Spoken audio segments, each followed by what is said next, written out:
Nous sommes lundi 4 août 2025, fidèles auditrices auditeurs du studio Kalangu. Bonsoir et bienvenue dans votre émission Les Niger sur Kalangu.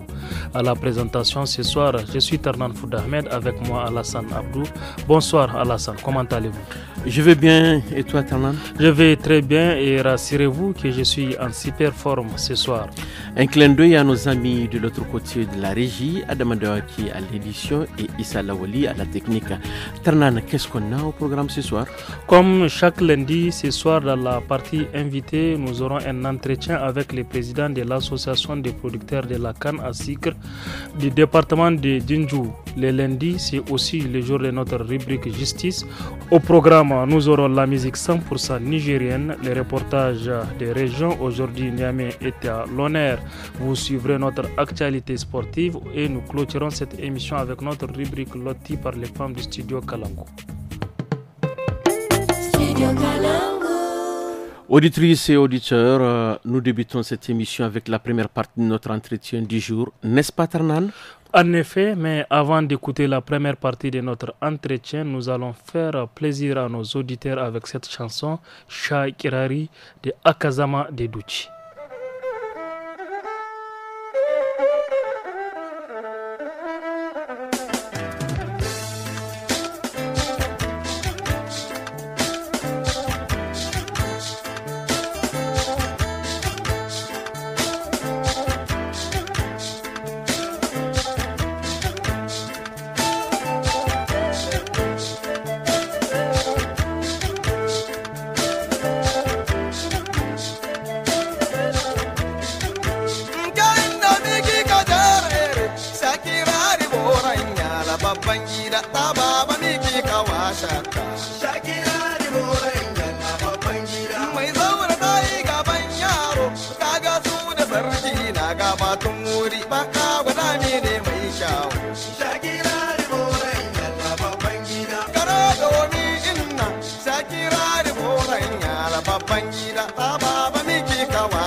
Cette chanson que vous écoutez, Shakirari de l'orchestre Akazama Dedouchi, l'orchestre a été créé en 1994 par un ancien minier du nom de Alassane Abarchi. C'est votre homme, chef Alassane. Oui.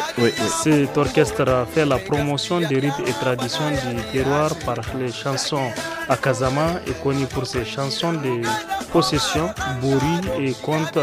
3 albums à son actif. Parmi ses chansons phares figurent Babandodo, Salamatou et Saronia Mangou. Lors de ces moments forts, nous étions encore très jeunes. Et vous, chef Alassane, je présume que vous dansiez déjà à l'époque. Quel souvenir gardez-vous de cet orchestre? Et oui, cet orchestre, quand tu l'écoutes, quel que soit là où tu es, et surtout étant nigérien, tu es fier de l'écouter parce que ça parle du Niger, ça parle de notre culture, ça parle de nos traditions. Donc moi je pense que c'est des orchestres à apprécier. Et il faut te dire aussi que l'orchestre, quand l'orchestre joue en face de toi, tu vas te dire que c'est dans les studios également, parce que c'est des gens qui maîtrisent très bien leur matériel et ils arrivent avec des voix mélodieuses, si je peux le dire, qui donnent des bonnes choses aux auditeurs et aux auditrices. De l'autre côté aussi, ce qu'il ne faut pas oublier, ils ont fait un morceau pour Tilaberi Kandalo que je n'oublie jamais. Et c'est quoi le titre de ces morceaux? Oh, ce titre, je ne peux même pas te le dire. C'est l'histoire de Tilaberi en quelque sorte d'Askia Mohamed, parce qu'un des chanteurs, le premier qu'on connaît, qui était très bien, ce premier est décédé, mais le second qui est arrivé, il était chanteur à Rossa, il est devenu Maouli, mais c'est un soirée. Un soirée? Oui. Donc c'est un maïga. Oui.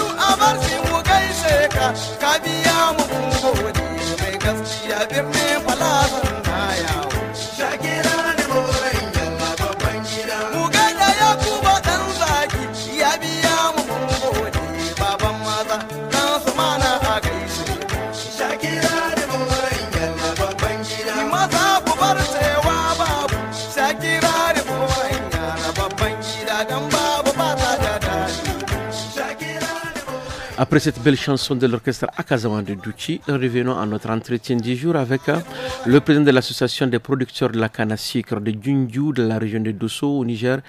Et vous savez, ça c'est une réalité bien établie aussi. Oui, bien sûr. Aujourd'hui, Djundju fait partie des localités où cette culture est effectivement pratiquée. En effet, la canne à sucre est une plante annuelle dont la récolte intervient 8 à 10 mois après la plantation. Celle produite à Djundju, retenez chef Alassane, selon Sahabi Awal, joue un rôle très important. Je rappelle à nos auditeurs que Sahabi Awal est président de l'association des producteurs de canne à sucre de Djundju. Il a été interrogé par notre correspondant Mamal Lawal.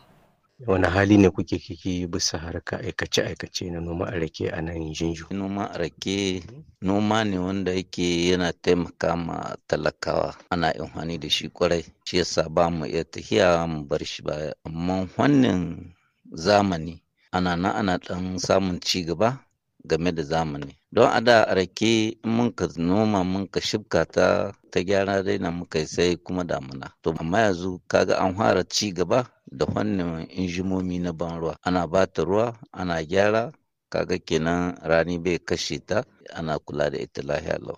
Kenan an fara bunƙasa ta bisa ga wannan noma. Can da bakwa aiki da injiya ne kuke kuna ta yadda aiki? Yadda aka yi da injin wuri ne mai hadama mai sanyi, sai ka tone ka gyara kai rami ka shibka. Kana ɗan gyaggyara sannu kana fama da rani. In rani ya kai zahi ya kai tsayawa ta kai ba ta wani ci gaba. Wani wuri ma ranin ma sai shi kashe. To amma yanzu sai ya zama na in an tona an ka gyara lokacin da duk ta fara buƙatar ruwa sai ka tadda injimi ka saka mata ruwa. Ana haka sai damuna ta shigo. Har damunan nan ga shigowa ta gyaru ta samu aiki ga rani. To yanzu a fuskar rake da kuka sa ta kai wani hali yanzu, wani matsayi take yanzu? To yanzu matsayin da a rake take ta fara zama a rake don an fara ganin kara gare ta. Kasan da a rake ta hukara to an fara ganin alamun yi gare ta. Matsayinta yanzu lahiya launa tun da damuna ta shigo sai dai gyara da kuma sa taki. To ita kamar aikace-aikacen da kuke yi tana kai wata nawa kafin ta zama a rake? A rake kusan mu ce aikinta yana ɗaukan tsawon shekara domin mi da ɗebe ta a sa sabuwa shekara na. Ana wata 3 zuwa 4 ana ɗibanta, ana gama ɗebe ta an sa sabuwa kuma sai lokacin ya juyo. Kaga da sare wadda ta nina da gyara wadda a sabuwa shi dai aikin ta shekara ne. Da shekara ta juyo kamar yadda ka sa aikin damana haka take. Kenan mu sai mu ɗauke ta dai shekara ga shekara dai kamfani guda na kai mata. Kenan nan da Djundju da Zabori da Karakara duka tahiya guda ce kuke aiki? Kwarai ko inda noma a rake na ka shiga ƙasar Karakara ka shigo ƙasar Zabori ka taho ƙasar Djundju. To akwai shi kan ba a cewa babu shi amma nan dai kan kowa ya ji suna akwai wannan aiki nan cikin Nijar ga wannan lokaci. Amma ka makwatan mu ma yallu suna noma. To kamar bisa aikin rake akwai wani ci gaba da aka samu haka bisa fannin a rake a wannan yin shekaru na baya? Ci gaba dai har yanzu dai aiki na gargajiya na aka mata. Ba a samu wani ci gaba ba tun da ba a fara sarrafa ta ba. Menene ci gabanta? Da muna samun labarin kamar mun kama yin aikin sukari. Kaga in ba aikin sukari ya kawo ba kenan duk aikin da aka yi mata dai guda ɗaya ne. Kowa son ya kai dai shi noma ta yi kara isasshe ta yi tsawo kuma wadda aka kai ta kasuwa ta yi daraja. To yanzu a raken wace iri ce kuke amfani da ita nan Djundju? Can da ƙasa a rake da a gare mu kwarata, amma daga baya a rake sai ta zo muna baka. To lalle cikin bakan nan iri-iri ne. Manoma yanzu sai wanda ya gane akwai mai kabri akwai wadda ba ta da kabri. Kaga mai yin karan nan mai kabri mutane sun yi son ta ko ga kasuwa kuma ta yi daraja. Oui, voilà, nous venons d'écouter Sahabi Awal sur la production de canne à sucre. Mais là encore, nous allons souffler en musique, histoire de permettre à nos auditeurs de se détendre avant la deuxième partie de notre entretien du jour. Alassane, qu'est-ce qu'on va écouter? On va écouter le titre Tari Nge de l'artiste Bilal Keita.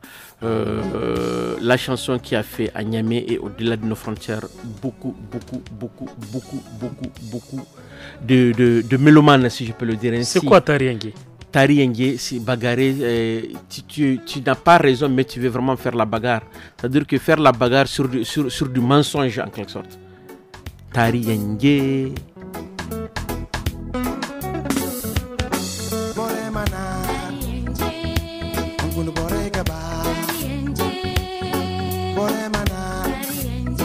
Zaman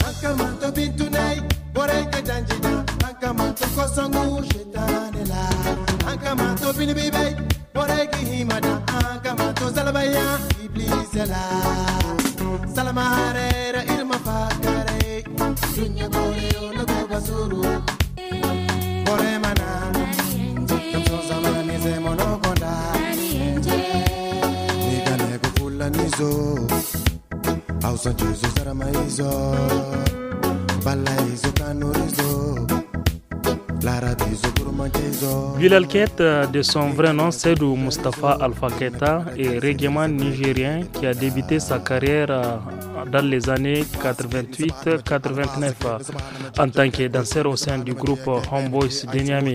En 1995, il a entamé une carrière rap avec le groupe de rap Wangari puis Waswang. De Waswang, il a continué sa carrière en solo en 2004 avec des morceaux comme Talaka ou Fête au village ou encore Tariengue que nous sommes en train d'écouter. Alassane, vous les connaissez, Bilal Keita? Bilal Keita, j'ai eu la chance de l'interviewer plusieurs fois parce que j'étais resté aussi journaliste et animateur au niveau de la première radio privée du Niger. Donc je l'ai rencontré une fois, on a discuté, on a échangé. C'est quelqu'un qui avait vraiment beaucoup d'ambition pour la musique nigérienne. J'étais aussi président de jury du, je peux dire, le premier concours, si je peux le dire, à la Thérèse RM pour les rappeurs. C'est des gens qui ont participé, c'est des gens qui ont apporté leur contribution.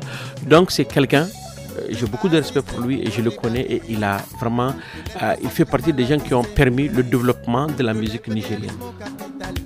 Merci. Le fils d'Adam nous mène vers le cataclysme. N'interromps pas la dignité de l'humanité, renonce à ses calamités. Après cette balade musicale, retrouvons la deuxième partie de cet entretien où M. Sahabi Awal revient sur les difficultés rencontrées par les producteurs de la culture et la production de la canne à sucre. Matsala guda dai babu a ce tana samun koma baya sai dai su manoma waɗanda suka mai da kansu baya don ka san ga komi yau yara ba su yin aiki irin wanda aka yi da kana ga wasu yara ga wurin aikin ga wurin da aka yi tattaye amma ba su iya kai kawo su shine koma baya.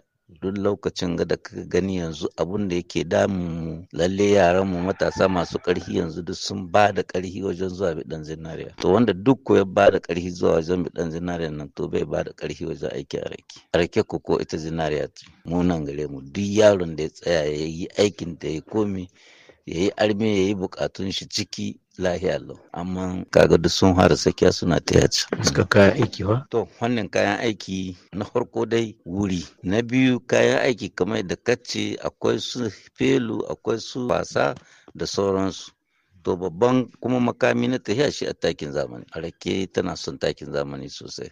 To kuma ga yanzu shine muna wuya. Domin mi ita a rake kishiyar gara ce. Shi yasa mutane ba su damu da su ɗauko taki na gargajiya su samu ta ba sai dai na zamani saboda in kasa takin gargajiya akwai gara to ita kuma ba a son gara ta kama ta da ƙasar nan don duk dabarun ta ƙasa na aiki. Yanzu kamar a rake zaman to an noma ta gashi ta kai inda ya kai ya kuke ku rabu da ita fuskar kasuwanci. To fuskar kasuwanci da ta kai akwai masaya masu zakkuwa daga wajen Yamai daga wajen ƙasar Dogon Duci kai ko ina dai ana zakkuwa ɗaukanta ana saye kuma akwai fatake waɗanda suke su aikin su kenan tun ma bata isa sara ba suna biya suna sayan wurarra domin in ta kai su ta ɗauka suna zuwa kasuwanni da ita kaji fannin kasuwancin a rake tun na zamne ya gyara ta yi kyau zakkuwa ɗaya aka yi ciniki a biya shi jira a sare a ɗauke shi mai da sabuwa. Idan za a saida ta nan ne kaɗai ake sai ko kuma ana kai ta wani guri? Shi ne na ce ma ana kai tunda nan akwai mai kalin daga iya sariya gaba ɗaya sa ga mota shi kan yi mai shi sai suwa. Akwai masu ɗauka daga nan suna kai wajen kasuwar wuna su sai suwa. Akwai kasuwa su bagaji duka duk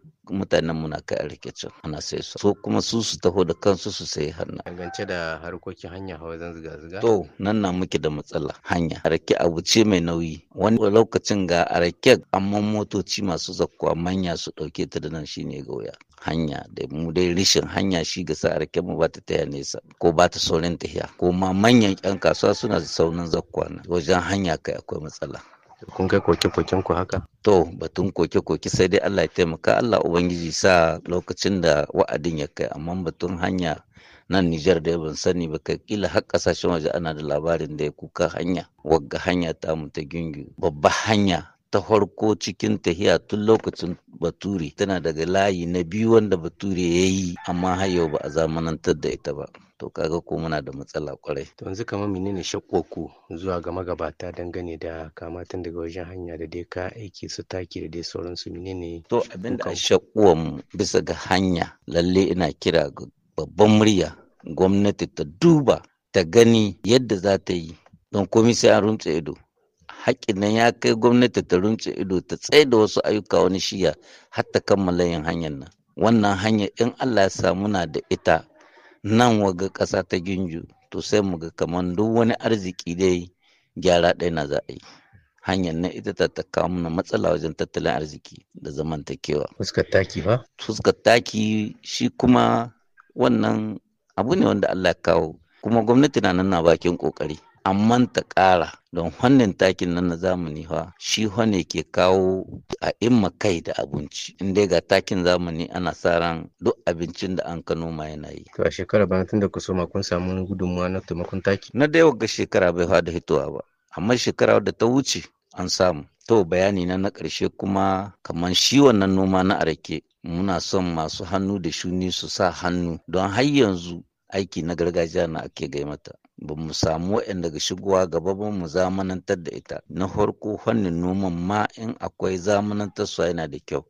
Na biyu kuma wanga aiki da ya zama na aikin suga kamfanin ga na suga a dawa ma mai martaba sarkin Ginju a samu a kawo kamfanin nan na yin suga nan ƙasa Ginju. To kaga noman arake zai ci gaba.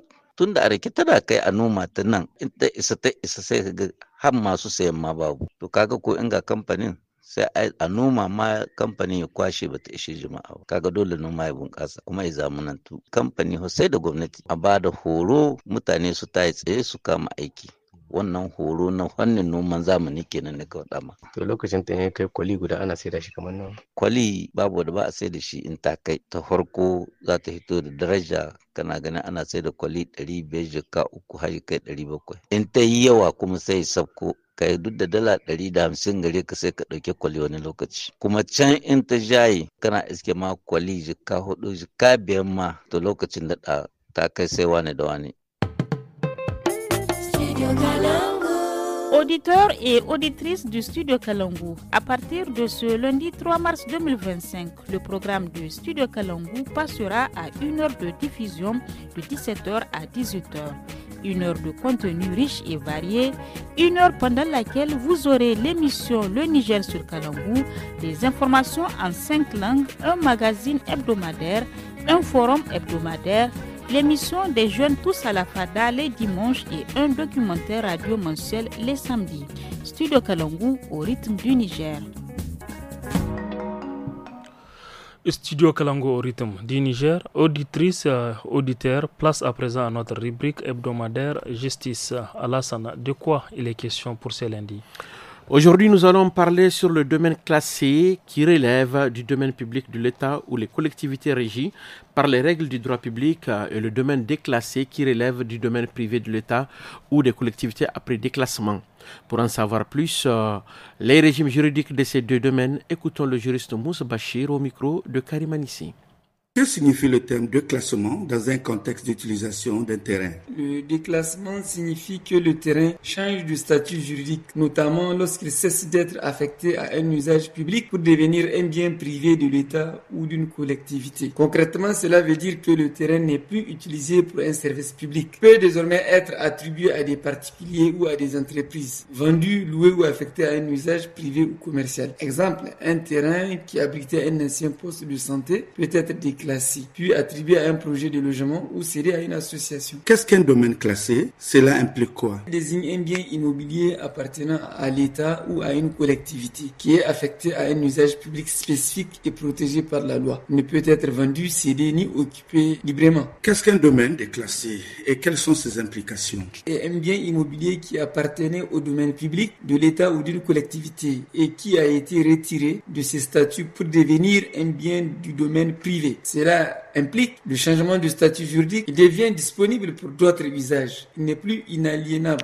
Il peut être vendu ou transféré. Quelles sont les valeurs juridiques de ces deux notions? Le domaine classé ne peut pas être vendu, cédé ni hypothéqué. Il est protégé contre toute forme d'appropriation privée. Il ne peut pas faire l'objet de saisie, même en cas de dette de l'État. Et la valeur juridique d'un domaine déclassé repose sur le fait qu'il a perdu son statut de bien public pour devenir un bien du domaine privé de l'État ou de la collectivité. Ce que cela signifie juridiquement, le bien devient aliénable. Il peut être désormais vendu, cédé, échangé, loué ou attribué à un particulier ou à une personne morale. Comment faut-il se comporter dans un domaine classé ou déclassé? Dans un domaine classé, il faut adopter un comportement respectueux de son statut juridique et des règles qui le protègent. Toute occupation, habitation, clôture, construction est illégale sans autorisation expresse de l'État. Un domaine classé est protégé par la loi. Tout usage illégal peut entraîner des poursuites pénales, des amendes ou l'expulsion. En ce qui concerne le domaine déclassé, les comportements à adopter dépendent du nouveau statut du terrain. Mais certaines règles générales s'appliquent. Vérifier la propriété et les droits d'usage. Le fait qu'un terrain soit déclassé ne signifie pas qu'il est librement accessible ou occupable. Il devient un bien du domaine privé de l'État ou d'une collectivité. Même déclassé, toute occupation sans titre, concession, bail, cession reste illégale. Il faut passer par l'administration ou les services fonciers pour obtenir un droit d'usage. À résumer, même déclassé, un terrain n'est pas un terrain abandonné. Il faut respecter les procédures et les droits existants avant toute utilisation. C'était là la rubrique justice que nous venons d'écouter, chers auditeurs, auditrices du studio Kalango. Maintenant, écoutons le reportage des régions. Ternan. Oui, Alassane, aujourd'hui l'honneur revient à la région de Niamey. Chaque année, des parents vivant dans les grandes villes envoient leurs enfants au village pour y passer les vacances. Une manière de les mettre en contact avec le reste de la famille et aussi de faire d'autres découvertes. Une pratique sociale très avantageuse selon les experts. Notre reporter Asman China s'est intéressé à ce sujet. Voici son reportage. La période des grandes vacances est l'occasion pour les élèves d'explorer d'autres endroits pour mieux comprendre certains aspects de la vie. Abdul Rachid Soumaïla et Roumana Abdraman aspirent quitter Niamey pour des découvertes. J'aimerais passer mes vacances hors de Niamey parce que j'aimerais faire des nouvelles découvertes, que ce soit à Tawa ou à Maradi. En tout cas, c'est mes deux régions préférées. J'aimerais d'abord me reposer. J'aimerais également me divertir parce que passer 9 mois d'études, ça demande du divertissement. Ça me plaît bien de passer les vacances au village parce que ça me permet de comprendre la réalité du village. Cela nous permet d'apprendre de nouvelles choses car nous partons dans les champs voir comment nos parents font leurs travaux champêtres. Il y a également les mares dans lesquelles nous jouons alors qu'ici à Niamey c'est différent. Séjourner hors de son environnement habituel est important, explique Dr Soumana Abdelwahab, sociologue. C'est également une occasion pour l'enfant de faire des explorations. Ils sont dans la ville, donc ils vont partir voir les grands-parents, les oncles, les tantes, les cousines, qui entendent souvent parler d'eux sans les connaître. Les grands-parents, les oncles découvrent leurs enfants et ces enfants-là découvrent leurs parents du village qui des fois ne viennent pas en ville ou presque jamais. Ils vont découvrir des petits métiers auxquels ils ne sont pas habitués. Ils vont toucher pour la première fois une hilaire, une daba, une houe, etc. Monter pour la première fois sur un cheval, faire un peu le tour, courir dans les champs, voilà, etc. Ils vont voir et manger les fruits sauvages de la saison des pluies. Donc il y a tout cet ensemble-là qui participe à la socialisation de l'enfant. Désormais, il va prendre goût. Il sait qu'il n'est pas sorti du néant et que bon, même demain, même après-demain, quand il retourne au village, ils ne seront pas considérés comme des étrangers. Mariama Ouattara, une mère de famille, témoigne des avantages de sortir du cocon familial. L'enfant doit changer de cadre, au fait. Il peut aller chez l'ami de papa, l'ami de maman, chez un oncle. Il se peut que même l'éducation n'est pas la même. L'éducation que tu reçois chez tes parents, peut-être chez l'autre, ce n'est pas la même chose. Et là-bas, il se peut qu'il apprenne des choses aussi. Et c'est un plus. Quand l'enfant revient de vacances, tu constates automatiquement un changement. Cette pratique sociale permet aussi aux enfants de faire des découvertes linguistiques. Pendant ce temps de vacances, ils apprennent quelques mots et expressions du milieu.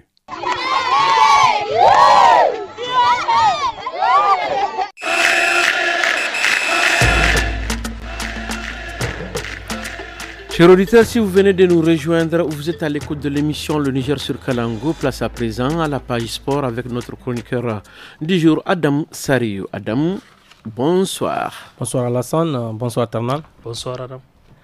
Alors Adam, nous débutons ce premier numéro de la semaine avec un mot sur le CHAN qui a débuté ce week-end en Ouganda, Tanzanie et Kenya. Quand je dis le CHAN, c'est le championnat d'Afrique des Nations, Merci. Des joueurs locaux. Voilà. Eh bien, le match d'ouverture a opposé ce samedi le Burkina Faso face à la Tanzanie, défaite des étalons du Burkina face à un des pays organisateurs, en l'occurrence la Tanzanie, sur le score de 2-0. Ce soir, le MENA national débute également sa campagne dans le CHAN face au Sili national de la Guinée et nous y reviendrons plus en détail demain dans nos prochaines éditions.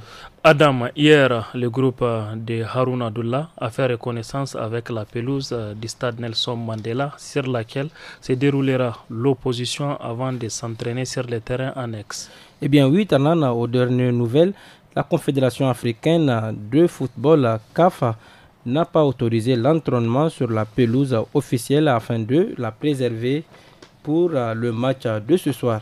Mais la sérénité est de mise du côté des joueurs et du staff du MENA qui compte commencer ce tournoi avec une belle note. Merci Adam pour la mise à jour sur le MENA version CHAN. Parlons à présent du match de gala qui aura lieu cet après-midi à Ouagadougou. Seydou Keita, Samuel Eto'o, Emmanuel Adebayor, Djedje Okocha ou encore Moussa Mazou et plusieurs d'autres footballeurs légendaires sont actuellement au pays des hommes intègres dans le cadre de l'inauguration du stade du 4 août. On le rappelle, le stade du 4 août du Burkina Faso faisait partie des stades non homologués par la CAF il y a quelques années, mais aujourd'hui les autorités burkinabées ont réussi à rénover ce stade au grand bonheur de son peuple. Nous avons réussi à joindre au téléphone l'ancien capitaine du MENA national, Moussa Mazou, légende du football nigérien et africain. On l'écoute. C'est exceptionnel de participer à ce genre d'événement parce que là, ça m'a permis de rencontrer et de voir des gens que je n'ai pas vus il y a longtemps. Il y a monsieur Didier Ovono, la Panthère. Ça fait des années que je ne l'ai pas vu. Franchement, c'était mon gars et aujourd'hui, ça m'a permis de le revoir. Et aussi, il y a le grand frère Seydou Keita, il m'a vu, il était super content de me voir. Et aussi, on va rentrer encore dans l'histoire du stade du 4 août parce que ça fait 5 ans que les étalons n'ont pas joué. C'est exceptionnel ce qui se passe au Burkina. Le Burkina est en train de faire des choses exceptionnelles. Malgré tout ce qui se passe dans le pays, ils arrivent à faire leur stade et à inviter des légendes, tu vois, des légendes du Burkina et aussi des légendes africaines pour inaugurer leur stade. Je ferai tout ce que j'ai dans mon pouvoir pour que le stade Général Séné Kountché soit refait. La dernière fois, je l'ai dit quand j'étais parti au Maroc pour le match du MENA, c'est pas normal, ça fait 4 ans. On joue au Maroc. Moi, honnêtement, ça me dérange. Si j'avais dit aux joueurs, j'ai dit le jour que vous allez commencer à jouer les matchs au Niger, c'est le jour-là vous allez savoir que vous jouez en équipe nationale. Et j'espère de tout mon cœur que les autorités vont écouter ce message et que les personnes concernées vont prendre en charge ce dossier-là pour renouveler notre stade. Parce que la jeunesse en a besoin. Et aussi, je souhaite une très bonne chance pour le MENA qui est à la CHAN là. On a été demi-finaliste, on a été 4e. Là, cette année-là, il faut qu'on la gagne pour la dédier au monsieur qui a tout fait pour la fédération nigérienne qui est le colonel Pelé. Chers auditeurs, c'est la fin de ce premier numéro de la semaine. À demain pour d'autres informations sportives. Merci beaucoup Saïrou pour toutes ces informations et nous pensons que notre MENA national va remporter 3-0 ce soir face au Guinée. On le souhaite. Chers auditeurs, si vous venez de nous rejoindre, vous êtes à l'écoute de l'émission. Le Niger sur Kalango place à présent à notre loti. Oui, pour ces lotis, on va parler d'hygiène dans les cuisines. Un véritable casse-tête pour les femmes fainéantes du style ou négligentes, ce qui n'est pas sans conséquence sur la santé de toute la famille, voire au-delà. Écoutons les femmes du studio Kalango. Affairage, affairage, affairage, affairage.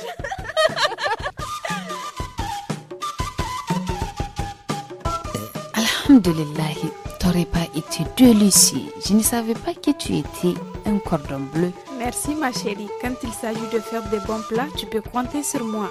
Sois modeste au moins. Modestie, ça c'est pour les faibles. Attends, je vais me laver les mains dans ta cuisine. Tu connais les chemins, fais comme chez toi. Qu'est-ce que je vois là? Gambi, qu'est-ce qu'il y a? C'est quoi cette cuisine? Comment ça? Nya.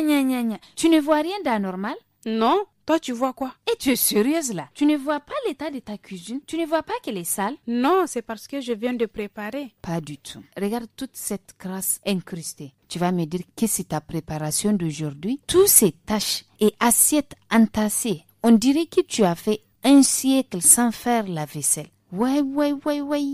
Hé, laisse-moi tranquille. Tu ne vois pas que je n'ai personne pour m'aider. Entre le boulot, l'entretien des enfants et de la maison, je n'ai vraiment pas le temps de ranger une cuisine, franchement. Je suis dépassée. Tu n'as pas le temps. Et pourtant, c'est la pièce de ta maison qui doit être la plus propre parce que tout ce qui y sort va dans la bouche. Tu ne t'inquiètes pas pour la santé de ta famille. En quoi ne pas laver les assiettes peut nous rendre malades? Des mauvaises habitudes de nettoyage et une mauvaise hygiène personnelle peuvent entraîner une contamination des aliments, des intoxications alimentaires et la propagation d'infections. Hein? Mais oui. Comment assurer une bonne hygiène dans ma cuisine alors? Tu sais, les niveaux les plus élevés de contamination sont observés à des endroits humides. Par exemple, les éponges des cuisines, les torchons, les tuyaux d'évacuation des éviers et les poignées des robinets et la vaisselle sale. Commence déjà à jeter les miettes et les résidus alimentaires comme il se doit. Et laver ta vaisselle immédiatement, c'est le plus important.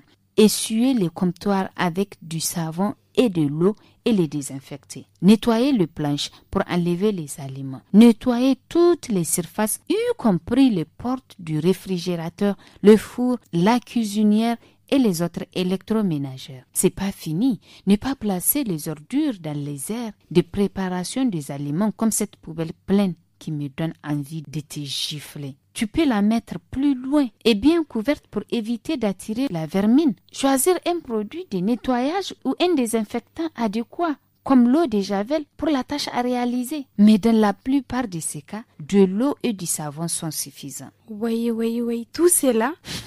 Tu penses que ta santé et celle de ta famille a un prix? C'est tout, je vais voir si je peux le faire. Wallahi, je vais me fatiguer. Tu me fatigues, Djamma. Donc, quand on te voit chic comme ça dehors, ta cuisine est comme ça. Tu es arrivé là-bas? Ça a même dépassé.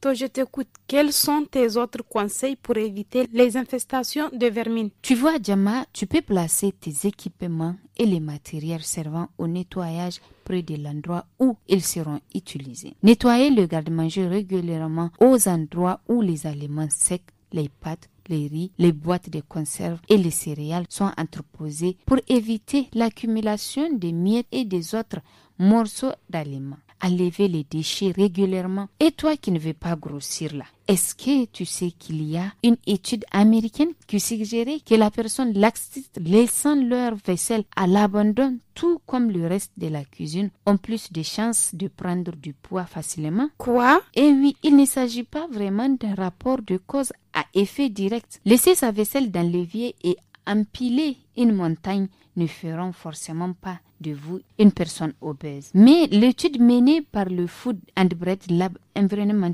de l'université Cornell aux États-Unis en 2016 tend à montrer le lien entre l'état d'une cuisine et le stress ainsi que le comportement alimentaire. Va vérifier si tu veux. Il est normal que de la graisse s'accumule dans la cuisine lors d'une utilisation quotidienne, qu'il s'agisse d'assiettes, d'électroménagères, des plaques, des fours, des grilles de cuisine, etc. Et elle est surtout très difficile à enlever et comme je rentre souvent très fatiguée, je ne perds pas mon temps sur ça. Mais là, je me rends compte que j'avais tort. Gambi, pour être honnête, je reconnais que ce n'est pas une tâche facile. Au contraire, c'est un travail à forte intensité de main-d'œuvre. Mais tu peux utiliser bicarbonate, le vinaigre blanc ou le citron mélangé à un peu d'eau tiède et du gros sel pour le nettoyage de la graisse. Et le tour est joué. Ça a l'air si simple dans ta bouche, mais je me dis qu'avec de l'organisation et de la motivation, il sera possible pour moi de le faire systématiquement après chaque repas. Il suffit d'en prendre l'habitude, je pense. Et voilà. Voilà, merci beaucoup, Djamma. Je verrai à ce que ma cuisine soit bien propre dorénavant. Tu as intérêt. Merci Djamma Denganya, merci vraiment aux filles de Studio Kalangu. C'est là la rubrique Loti du jour. Merci à vous pour vos multiples conseils. Voilà, nous sommes à la fin de votre émission Les Niger sur Kalangu. Au micro, c'était Alassane Abdou et moi-même, Tarnan Fouda Ahmed. La technique a été assurée par Issa Lawali, Adam Adawa qui était à l'édition. À demain pour un autre numéro avec un autre duo. Bonne soirée à toutes et à tous.